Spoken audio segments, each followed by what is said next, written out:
আসসালামু আলাইকুম সবাইকে। ইজি অ্যান্ড সিম্পল টিপসের আরেকটি ভিডিওতে আপনাদেরকে স্বাগত। আজকে আমরা যে জিনিসটা নিয়ে আলোচনা করব এটা হচ্ছে যে অ্যাপিউনি থেকে আপনারা যদি প্র্যাকটিস করেন তাহলে কি পিটি এক্সামে কি আপনারা কমন পেতে পারেন নাকি, বা পিটি এক্সামে কি আপনারা কি কোন কোশ্চেন কমন পেতে পারেন নাকি আপনাদের প্র্যাকটিস থেকে।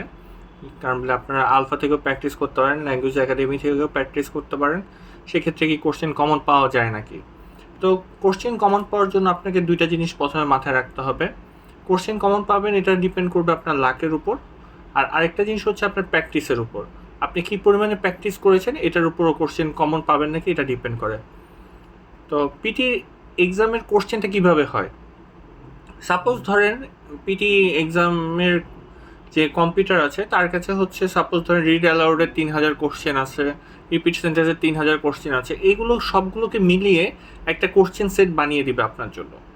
আর প্রত্যেকের কোশ্চেন ডিফারেন্ট হয়, সেক্ষেত্রে আপনার সাথে আপনার পাশের জনের কোশ্চেন ম্যাচ করবে না, কারণ বলে কম্পিউটার হচ্ছে ওই মুহূর্তে মানে বিভিন্ন কোশ্চেন পিক করে করে এনে একটা কোশ্চেন বানিয়ে আপনাকে দিয়েছে। সেক্ষেত্রে আপনার সাথে আপনার পাশের জনের কোশ্চেন কমন পড়বে না। ইভেন এরকমও হতে পারে যে আপনি যেগুলো প্র্যাকটিস করেছেন ওইখান থেকে অনেকটা কমন পেয়েছেন, আর কমন পাওয়াটা সম্ভবত খুবই মানুষ কমই কমন পায়। সেক্ষেত্রে দেখা গেল যে আপনার পুরো 90 করে যদি 360 মার্কস হয় সেক্ষেত্রে আপনি 10 মার্ক বা 20 মার্কের মতন কমন পেতে পারেন। তো আসলে কোন কোন জায়গাতে আপনারা যদি বেশি বেশি করে প্র্যাকটিস করেন এবং কমন পড়ে তাহলে আপনাদের সুবিধা হতে পারে, এর মধ্যে হচ্ছে ধরেন যে আপনার রিড অ্যালাউডে তো কমন পাওয়ার কিছু নেই, আর কমন পেলেও বা আপনার জিনিসটা হচ্ছে রিডিংই পড়তে হবে। রিপিট সেন্টেন্সে কমন আসে, আমি এটা অনেকের কাছেই শুনেছি।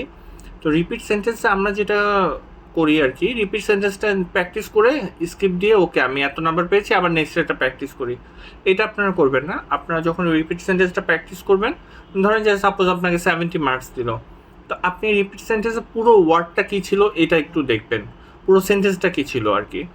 আর সেন্টেন্সটা শোনার পর আবার দরকার পড়লে রিপিট শুনলেন, তারপর হচ্ছে আবার সেন্টেন্সটার সাথে মিলিয়ে দেখলেন, এভাবে করে করে প্র্যাকটিস করবেন, তাহলে হচ্ছে রিপিট সেন্টেন্স কি আপনার যদি ধরেন যে পরীক্ষার হলে যদি কমনও পড়ে সেক্ষেত্রে কিন্তু আপনি ওই রিপিট সেন্টেন্সটাতে কিন্তু অনেক ভালো করতে পারবেন। তারপর হচ্ছে অ্যান্সার শর্ট কোশ্চেন, এটাকে অনেকে অ্যাভয়েড করে যায় কারণ বলে যে এটাতে নাকি মার্কস কম আছে, বাট অ্যান্সার শর্ট কোশ্চেন কিন্তু মার্কস কিন্তু অতটাও কম না, কারণ এটাতে কিন্তু লিসেনিংয়ের মার্কস আছে। তো লিসেনিং আর হচ্ছে স্পিকিং দুইটা মিলালে কিন্তু এটাতে 8 থেকে 10 মার্ক ক্যারি করে এটা। সো এই জিনিসটাকে আপনারা অ্যাভয়েড করার ট্রাই করবেন না। এইটাও মানে অ্যান্সার শর্ট কোশ্চেনে আমার সময়ও আমি একটা কোশ্চেন কমন পেয়েছিলাম।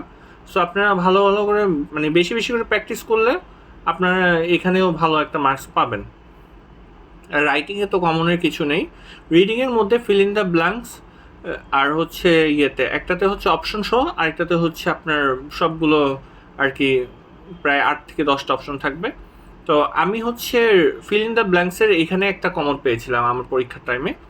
সো আপনারা যদি এই দুইটা যদি ভালো মতন করে প্র্যাকটিস করেন তাহলে, আর যদি অ্যান্সারটাও যদি ভালো মতন করে দেখেন তাহলে এখানেও কিন্তু আপনারা একটা ভালো একটা মার্কস পেতে পারেন যদি আপনার যদি কমন আসে সেক্ষেত্রে। আর কমন আসাটা বলতে গেলে একটা ব্লেসিং টাইপের, কারণ কমন আসলে এখানে আপনি ফুল মার্কস পেয়ে যাবেন ওই ফিল ইন দ্য ব্ল্যাঙ্কসে।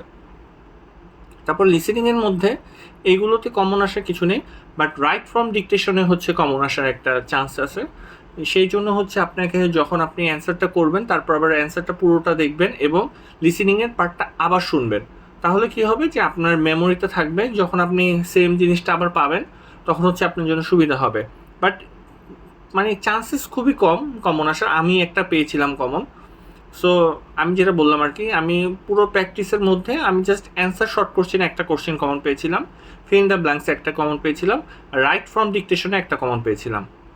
সো আপনারা হচ্ছে আমি সাজেস্ট করবো যে আপনারা বেশি বেশি করে প্র্যাকটিস করবেন এবং প্র্যাকটিস করার পর অবশ্যই অ্যান্সারটা দেখবেন।